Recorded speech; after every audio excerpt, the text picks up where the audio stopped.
이 얘기를 정말 많이 하죠. 워크아웃. 들어는 봤나 워크아웃. 들어봤죠? 뉴스에 막 나오니까. 워크는 일이고 아웃은 밖에 나간다라는 거거든요. 일 밖에. 일터에서 밖으로 나갔다 이 말이에요. 일을 해야 되는데 일을 해야 되는데 일터 밖으로 나갔다라는 거예요. 왜 나갈까요? 이게 문제가 생기면 그래야 되는 문제가 생기면 문제를 해결하기 위해서 이 안에서 해결해야 되는데 일터에서 해결해야 되는데 일터에서 해결을 못하니까 밖으로 나가는 거예요. 일에 대한 해결을 하기 위해서. 이제 워크아웃은 본래 일을 한다라는 그런 건데요.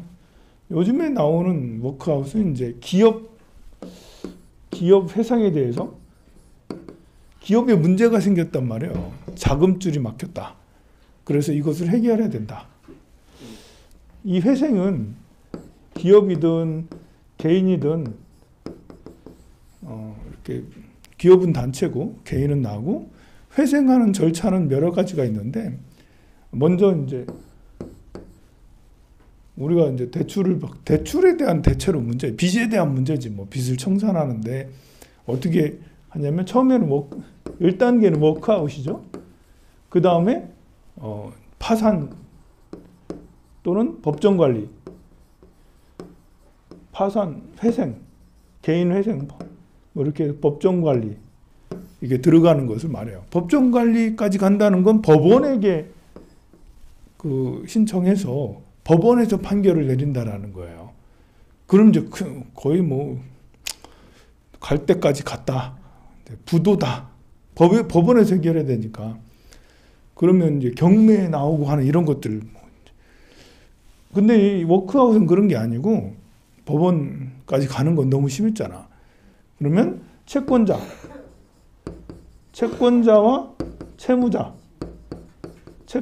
채무자가 서로 만나는 거예요. 아직 법원까지 가진 않아. 채권자하고 채무자들이 서로 만나가지고, 그러니까 빚쟁이면 빚을 달라는 사람이죠. 그죠? 빚쟁이는 빚을 달라는 사람인가? 빚을 진 사람을 빚쟁이라는 거예요. 빚을 진 사람이 빚쟁이에요? 진 사람이 빚쟁인가요? 빚을 빌려준 사람은 채권자고 그 사람 채권자인데 우리가 보통 빚쟁이는 누굴 보고 하지? 빚쟁이들은 채권자 아닌가? 빚쟁이들이 몰려가서 돈 달라고 한다고. 그래서 빚쟁이는 채권자, 빚쟁이들이 몰려왔다. 빚쟁이들이 들이닥쳐서 뭘 했다. 뭐 이렇게 채권자들이 빚을 어쨌든 빌려줬다. 이제 사실 여러분들도 이제 은행에 적금을 넣으면 채권자예요. 채권자. 적금이라는 제도가 은행에서 이제 국채를 매입해서 뭐 이렇게 하는 건데 만약에 우리나라 국채가 똥값이 됐다. 뭐 우리나라가 망해가지고 똥값이 됐다. 그럼 여러분들이 적금을 넣었잖아? 어떻게 되겠어요? 적금을 넣었는데 야 적금이면 뭐 이렇게 다 받을 수 있는 거 아니야? 근데 만약에 우리나라가 망했다. 그래서 우리나라가 이제 뭐 이렇게 저걸 뭐라고 해요? 근데 뭐라 하지? 그 IMF처럼 IMF보다 더 심한 게 있어요. 파산 선언하는 게 있어요. 그걸 뭐라고 하는데 파산 선언을 하면 빚을 안 갚겠다라는 거든. 국채를 안 갚겠다. 나라에서 국채를 한 번씩 발행하면 은행에서 다 사줘요. 개인도 요즘에 사긴 하는데 예전엔 다 은행에서 다 사주거든요. 기업에서 사주기도 하고.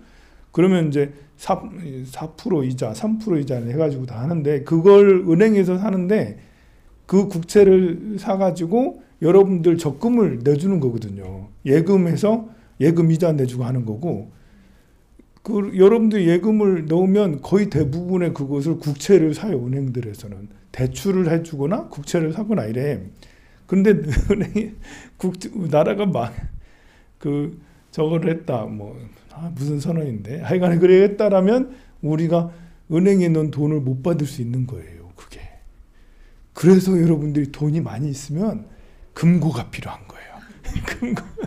금고가 또 대한민국 돈은 그렇게 되면 또 가치가 확 떨어져서 금고에다 뭐를 사놔야 되냐?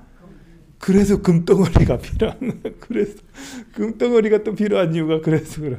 그건 그렇고 하여간에 채권자하고 채무자랑 서로 만나는 거예요. 이번에 태형건설 이야기 때문에 우리가 워크하시라는 말을 계속 듣고 있잖아 지금. 이 채권자 채무자가 서로 만나. 이번에 이렇게 채무자는 태형건설인데 채권자는 몇 군데라든가 은행이고 뭐고 엄청나게 많대 사람들이. 채권자가 1000군데도 넘는데 엄청나게 많은 몇 천억 몇 조 원을 빌렸는 모양이에요 이게. 그래서 만나가지고 이렇게 했는데 서로 불협화음이 일어나는 것 같더라고요. 채무자가 채권자를 모아놓고 우리가 빚을 이렇게 갚을게요 하고 하면서 자구책을 마련해야 되는데 내 팔을 끊어가지고 팔을게요. 내 다리를 끊어서 팔을게요. 이래야 되는데 별로 그럴 생각은 없고 여러분들이 빚을 탕감해 주세요. 이자를 탕감해 주세요. 채권자들이 빚을 탕감해 주겠어요? 미쳤어요? 내 돈을 탕감해 주게? 이자를 탕감해 줄까? 별로 그런 생각이 없어. 왜냐하면 다들 돈 벌려고 하는 사람들이니까. 그런데 이 채무자인 태형건설이 태도가 불량하다. 이행하려고 한다라는 그 약속을 어기고 자기들 경영권만 유지하려고 그렇게 돼 있다라고 해서 협상이 결렬됐는데 대통령실에서 탁 들어가지고 너는 태형건설 그러지 마. 혼내니까 이제 어제 아침에 어떻게 하겠다라고 했습니다. 어쨌든 워크아웃은 이런 채권자와 채무자 여기서 해결이 안 되면 법정 관리로 넘어가요. 개인도 그럴 수 있어요. 개인도 이렇게 빚을 많이 주고 이렇게 개인 사업자도 하다 보면 채권자랑 만나가지고 채권자들과 만나서 무슨 얘기를 하겠죠. 좀 큰 개인 사업자를 말하는 거예요. 여러분들처럼 소규모 개인 사업자는 워크아웃 없어요. 바로 법정 관리 가가지고 경매로 슉 넘어가게 되는 겁니다. 이게 사람이 살다 보면 참 이렇게 될 줄 알았습니까? 우리가 참 경제라는 건 또 경제뿐만 아니라 앞일은 예측할 수가 없어요. 이렇게 아파트 가격이 이렇게 오르는 것만 생각했지 지금처럼 막 내려가가지고 좀 이만큼 내려와 있다라는 거. 그리고 또 그러다 보니까 그 아파트 건축을 다 안 한다는 거. 이번에 태형건설이 작년에 마이너스 그 재정이 영업 적자가 아니에요. 영업이익이 700억인가 그만큼 있었어요. 아니 영업이 흑자를 내면서 파산할지 모르는 이런 일이 생기는 거예요. 좀 이해가 잘 안 되죠? 올해 700억을 벌었는데 워크아웃을 신청해. 그만큼 이제 그거는 이 채권단에서 채권 이제 옛날이 어음 같은 거죠. 어음 이렇게 이자 만기일 이렇게 그 롤오버라고 그래. 이제 황룡사도 롤오버를 한 번씩 하거든. 1년에 한 번씩 해요. 10몇 억을 빌렸잖아. 이렇게 10몇 억을 빌린 거를 1년에 한 번씩 롤오버를 이렇게 그거 5년씩 10년씩 안 해주더라고. 이게 1년에 한 번 꼭 가가지고 은행에 가가지고 사인하고 또 점검 받고 그러더라고. 그런데 이제 은행에서 롤오버를 안 해주겠다는 거지. 아니 10몇 억을 빌렸는데 은행에서 갑자기 내가 오라고 해서 갔더니 롤오버를 안 해준대. 연기를 안 해주고 10몇 억을 그냥 갚으세요. 돈 다 내세요. 그러면 어떻게 되겠어? 우리도 이제 황룡사도 파산입니다. 이제 이런 식인 거예요. 이런 식. 그러면 이제 그러니까 시장에 자금줄이 막히면 이런 일이 벌어질 수 있는 거예요. 왜냐하면 내가 황룡사 이름으로 채권을 발행했어. 내가 6% 이자를 줄 테니까 사가세요. 10% 이자를 줄 테니까 신도분들 제가 연 10% 이자를 줄 테니까 여러분들 5억 원어치를 사가세요. 그럼 여러분들이 사갈 거예요, 말 거예요? 사갈 거예요. 야, 10% 이자를 5년 만기 10% 이자. 세상에 이런 게 어딨어. 훌륭하잖아. 근데 여러분들이 황룡사를 믿을 수 있어요? 황룡사를 야 이렇게 1억 해가지고 이제 여러분들 1억씩 사세요. 라면 고민할 걸. 요즘에 절이 어렵다는데 절이 지금 신도들이 다 떨어진다는데 절이 재도 없다는데 요즘에 야 등도 몇 개 안 달렸는데 이러면서 이제 와서 실사를 하고 등이고 뭐 탁 보면서 여기 영업이익이 얼마나 나나 이게 이자는 갚을 수 있나 막 이러면서 안 되겠다 이런 현상이 나타나는 거예요. 황룡사는 흑자거든요. 근데 절들이 나간대 나락으로 가는데 그럼 10%나 이자를 준다는데도 아무도 이 황룡사 채권을 안 사가는 거지. 그렇다고 내가 20% 줄게요 라고 하겠어요? 그 더하네 10% 해도 좀 그런데. 자, 어쨌든 그래 해가지고 태영건설도 자금줄이 끊긴 거 이런 상황이에요.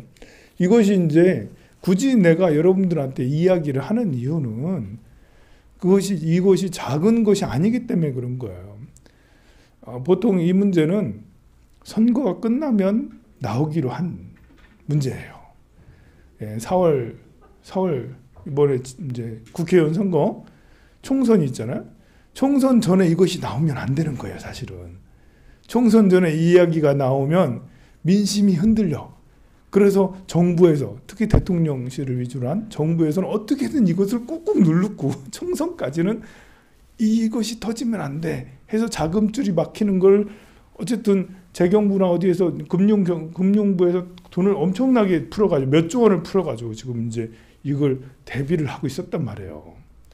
그런데 제게 이렇게 건설업 16이면 대단히 큰 태형건설이거든요.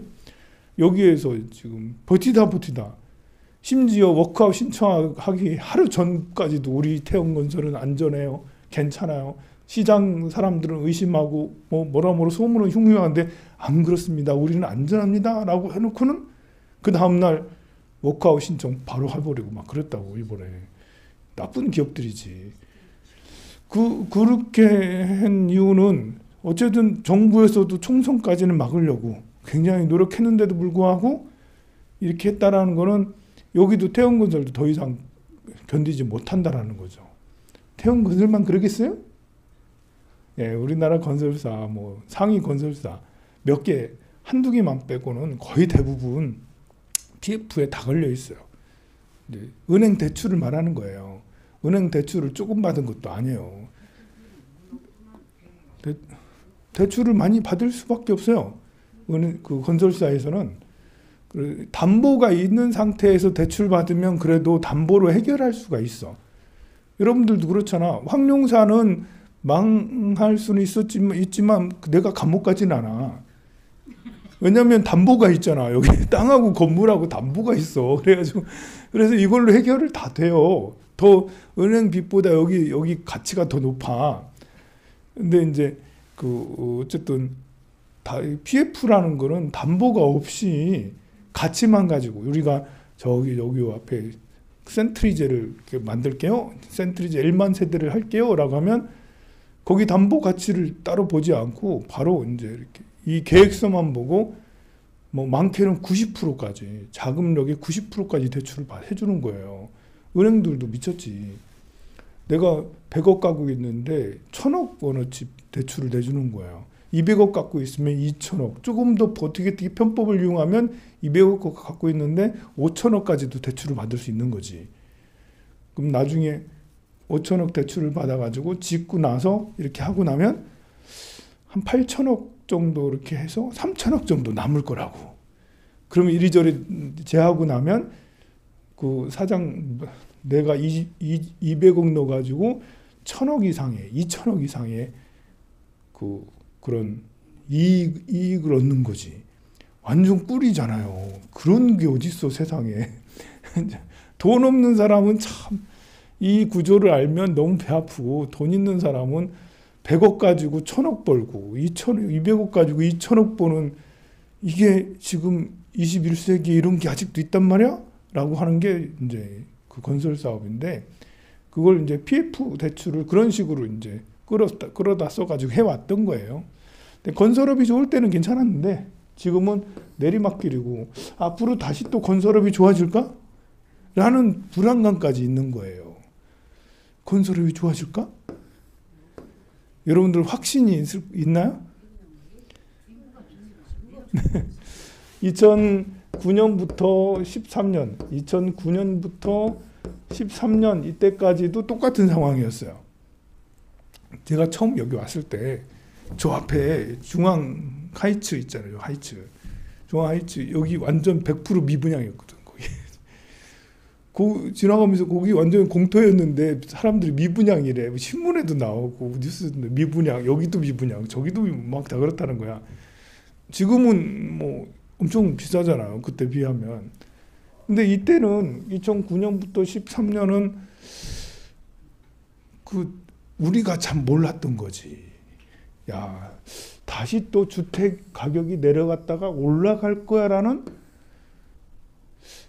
관심이 없었지, 우리. 그죠? 여러분들도 관심이 없었잖아. 관심이 있었으면, 좀 공부를 해서 관심이 있었으면 지금 같으면 했겠지. 지금 같으면 알잖아. 여러분들 지금 같으면 알아서 야, 이거 쉬는 거다. 잠깐 쉬는 거고, 이때 지나면 2015년쯤 되면 14년부터 약간 바람이 불기 시작해서 15년, 16년 막 올랐잖아요. 이거 반드시 오른다라고 해서 이게 돼. 근데 지금은 2024년, 23년, 24년 여긴데 더 떨어지는 거 아닌가? 올라가는 게 아닌가? 뭐 하여간 고민이 굉장히 많죠. 다시 옛날처럼 내려갔다가 올라가면 그러면 지금쯤이면 아유 지금 저점이에요. 지금쯤이면 사세요 라고 할 수도 있는데 지금 우리나라 상황이 경제 상황이 꼭 그렇진 않아서 비관적인 것도 있고요. 또 일부는 또 아직 한 번 더는 뭐 우리 대한민국이 이렇게 망하겠냐라고 하면서 이제 또 할 수도 있습니다. 그래서 지금의 이제 태형건설의 이것이 몇 달 후에 엄청나게 많이 터질 수도 있다라는 위험감이 커요. 그래서 우리는 기업의 대출도 GDP 대비 100% 이상이고 가계에도 대출도 GDP 대비 100%가 넘은 지 오래됐어요. 그래서 기업의 대출도 너무 양이 무겁고, 뭐 그 중에 이제 이렇게 부동산 쪽에 부동산에 거의 대부분 부동산 대출들이지. 이것 때문에 굉장히 힘들다. 근데 이런 이치들을 우리가 이제 관심을 갖고 알고 있는 것과 모르는 것은 차이가 커요. 그리고 또 이제 경제 이슈는 이렇고 또 정치 이슈로 보면 지난 며칠 전에 이재명이 테러 당했죠. 이제 그 동영상 보면 무서워요. 봤나요, 여러분들? 이렇게 그 60대 아저씨던데 칼도 되게 커. 그리고 어디서 그런 칼로 큰 걸 가지고 뛰어들더라고. 뛰어들어서 목에 콱 넣더라고요. 그냥 가까이 와서 이렇게 하는 게 아니고 저 멀리 이렇게 또 하면서 사인해달라면서 콱 뛰어들더라고요. 그리고 연습도 했어요. 연습한 것도 잡혔어. 저 뒤에서 딱 연습을 다 그것만 연습한 거야. 그것만. 그 사무라이 그 암살자가 맨날 연습하듯이 딱 계속 딱 이것만 연습을 계속 한 거예요. 그리고 실제로 딱 했는데 완전히 이렇게 톡 이렇게 너무 세게 해가지고 뒤로 막 넘어가더라고. 야, 그 정도면 보통 영화 보면 그 정도면 목에 피가 콕 나오잖아요. 목에 쫙 나오는 이런 거는 이제 동맥이 이렇게 맞으면 동맥이 끊어지면 그 자리에서 바로 쫙 되는 거고요. 그러면 살릴 수가 없어요. 아무리 의사가 옆에 있어도 동맥이 끊기면 살릴 수가 없죠. 근데 다행히 동맥이 끊기지 않았어요. 피가 팍 나오지 않았잖아요. 그렇다고 피가 안 나왔냐? 피는 엄청 많이 나와요. 흥건하게 많이 나왔어요. 동맥은 심장에서 나가는 거고 정맥은 이제 돌아오는 거거든요. 정맥의 일부분이 끊긴 거예요. 그래서 이제 누워가지고 막 이렇게 있으면서 그때 지혈을 꽉꽉 눌리면서 지혈을 했어서 참 이제 다행이고 병원에 바로 이송하고 그렇게 해서 참 다행이죠. 근데 이제 우리가 또 이런 것을 모르면 또 뉴스에서 하는 말이 뭐 자상이다, 열상이다 이러면서 별로 뭐 크게 다친 것 같은 얘기가 없잖아요. 지금도 뉴스에도 그냥 칼 맞았다, 칼 맞았다고도 잘 안 하지. 습격당했다 이 정도로만 이제 하는데 얼마나 세게 습격당했는지, 얼마나 세게 이렇게 테러를 당했는지를 보면 야 저거는 살 수가 없을 것 같은데 할 만큼 세게 했단 말입니다. 근데 언론의 지형이 그런 얘기는 하나도 안 해. 나 같은 사람만 얘기해. 나 같은 사람만 얘기하고 언론에서는 무슨 얘기를 제일 많이 하냐? 헬기를 왜 타고 가냐? 부산대 병원에서 왜 서울대 병원으로 가냐? 부산에는 실력 없냐? 의사들이 나서서 또 성명서를 발표해요. 그러면 모든 의사들이 다 나서서 성명 발표하냐? 아닌 거예요. 그런 때마다 나타나는 의사들이 있어. 우리가 그런 걸 좀 이해를 해야 돼. 그러면 언론에 계속 뜨는 거 보면 모든 의사들이 다 불만을 가지고 있나? 부산대 의사들이 전부 다 불만을 가지고 있나? 이런 게 아니고 이제 이런 거 있을 때마다 고발하는 의사들이 있어. 정치적 의사들이 있어. 그래서 그 의사들이 고발을 하고 언론엔 그걸 그대로 받아쓰고. 아니 우리 황룡사도 저 가면 이렇게 봉정항 가다가 대천봉에 떨어져가지고 헬기 타고 막 그렇게 했어요. 돈도 안 냈어. 돈 내셨나 모르겠다. 돈도 안 냈어. 그냥 우리나라가 좋아서 사람들이 사고 나면 소방 헬기가 뜨는 거예요. 소방 헬기가 거의 부산 쪽에만 해도 거의 한 달에 100번 정도 뜬다 하더라고. 많이 떠. 그런데 이재명은 무슨 특혜를 받아서 헬기를 타고 그렇게 갔나? 이렇게 하면서 기사를 계속 그래서 고발까지도 그렇게 하는 거예요. 헬기 고발하고 서울대 의사 고발하고 도대체 뭐 하는 거지? 아니 그렇게 하는 사람이 일부 있는 것도 이해를 해요. 있을 수 있지. 근데 왜 그것만 언론에서 받아쓰냐고. 그래서 이런 거 보면 야 우리가 이제 그런 이재명을 보면서 정말 불쌍하다. 되게 불쌍한 생각이 들더라고요. 왜냐하면 뭐 이렇게 고시 합격하고 정말 이제 어렸을 때부터 찢어지게 가난했잖아요.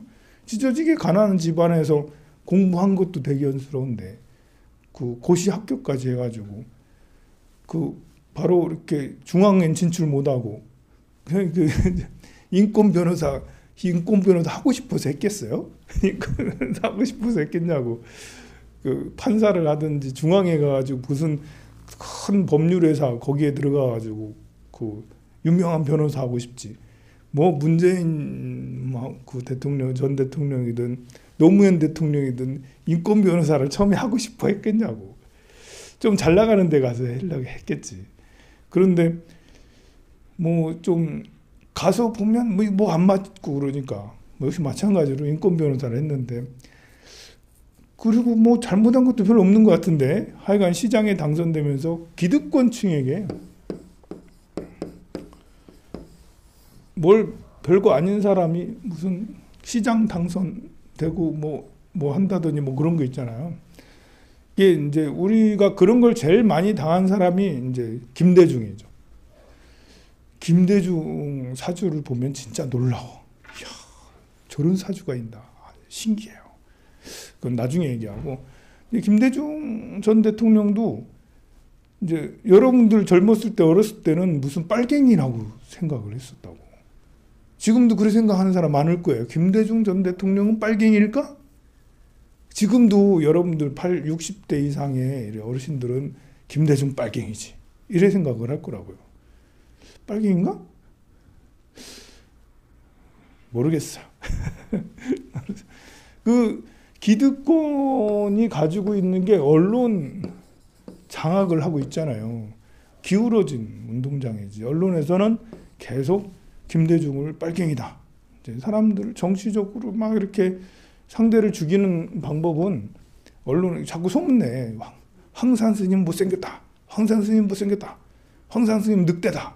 황산 스님은 성 무슨 증이다. 무슨 황산 스님은 뭐 돈밖에 모르 수전노다. 이런 얘기를 계속 다른 사람들이 언론에서 계속 얘기를 하면 그러면 저는 그런 사람으로 낙인이 돼서 사람들이 잘 모르는 사람, 여러분들은 그렇게 안 믿죠. 이렇게 제가 이렇게 늘 같이 기도하는 사람들이잖아. 그런데 밖에서 계속 황산 스님은 돈밖에 모른다, 여자밖에 모른다, 변태다, 뭐다 뭐 별의별 얘기를 다 하고 그러면 여러분들도 한 번씩 진짠가? 그래서 맨날 봤는데도 좀 진짠가? 이러면서 막 그걸 흔들린다고. 그런 것처럼 김대중도 70년대, 80년대 내 언론에 그렇게 되면서 뭐 우리는 어렸을 때 김대중을 몰랐거든요. 근데 여러분들은 알았을 거 아니야. 알았던 사람들은 다 이제 빨갱이라고 생각을 하고 그럼에도 불구하고 이제 나중에 결국은 대통령이 된 거는 빨갱이가 아니기 때문에 대통령이 된 거. 빨갱이였으면 지금 우리나라가 공산화됐지. 지금도 김대중을 빨갱이라고 말하는 사람이 있을 수 있어요. 80대, 70대 이런 사람은. 만약에 빨갱이였으면 지금 우리나라가 그러면 어떻게 됐겠지. 문재인 빨갱이다 이러면, 노무현 빨갱이다 이러면, 아니 그 대통령 시절에 뭐가 됐겠지 어떻게 북한하고. 근데 뭐 됐냐고. 아니거든요. 그만큼 언론에서 너무 정치의 지형을 이용했던 거죠. 빨갱이다고. 이재명도 지금 계속 그런 거죠. 이재명 죽이기라고 할 수가 있고, 기득권은 어쨌든 그런 사람들이, 자기의 기득권이 아닌 사람들이 들어와 가지고 정치를 하는 거에 대해서 굉장히 이렇게 그 사람들을 죽이는 걸 목표로 삼는 것 같아요. 이번에 그 사고가 일어나는 건 가만 보면 이제 언론에서 너무 심하게, 또 정치에서 그 검사들이 너무 심하게 이재명을 죄가 있는 것처럼, 죄가 있는지 없는지는 잘 모르겠으나 제가 이렇게 쭉 한 10여 년 동안 지켜본 바로는 그렇게 압수수색도 많이 하고 그렇게 뭘 하고 해도 아무것도 안 나오잖아. 그런데 계속 또 걸고 하는 걸 보면 좀 그렇다. 이제 그래서 이것은 언론에서 만든, 저 사람은 악마다라고 하니까 그 사람이 저 사람 때문에 나라가 망한다. 이 테러를 저지른 이 사람은 영웅 심리로 한 것 같아. 그렇게 믿었던 것 같아. 이재명은 악마니까 나라를, 저 사람이 저렇게 하고 있으면 나라가 망가질 것 같아. 애국심이 너무 투철하셔. 애국심이. 그래서 내가 저 사람을 처단해야 돼. 저런 악인을 내가 처단하지 않으면 누가 처단하겠어? 라고 해서 맨날 연습하고, 이렇게 가서 직접 보기도 하고 연습하고 막 해서 결국 이렇게, 그 어르신 뭐 이제 살인 미수로 이제 들어갈 텐데, 그러면 말년은 그냥 감옥에서 지낼 텐데 뭐냐고 이게. 그 어르신 보고 불쌍하다 하긴 또 애매해. 이제 그런 테러범을 가지고 불쌍하다 이렇게. 근데 이거는 뭐냐고. 그 테러범이 죄가 있냐? 무슨 죄지? 살인 미수 죄죠. 근데 그걸 누가 만들었어요? 이재명이 진짜 악인이면 그래도 영웅이다 이렇게 하겠는데 그런 거 아니잖아. 우리 평민들이 만들어놓은 게 아니고 언론을 장악했던 기득권들이 그 사람을 그렇게까지 막 밀어놓고 그렇게 하니까 국민들의 30%가 이재명은 악인이고 이재명은 빨갱이고 이렇게 하고 있는 것 같아요. 이게 결국은 무슨 문제를 일으키냐면, 국민들이 이념 분쟁을 하다 보면 국민들이 무능해져요. 저는 이게 제일 걱정해요. 무능해진다는 게. 괜한 소모전으로 우리가 이걸 해야 될 게 아니고 정말 이 어려운 경제를 해결해 나가고 불평등의 문제를 해결해 나가고 이 어렵고 힘든 세계를 불국토로 만들어 나가는, 이게 더 중요한 거잖아요 지금. 그런데 괜히 엉뚱하게 그런 데 초점을 두고 사람의 눈을 가리고 딴 걸로 한다라는 거죠. 그만할게요 이제. 그건 다 했어 이제. 공양하러 가야지. 성불하세요.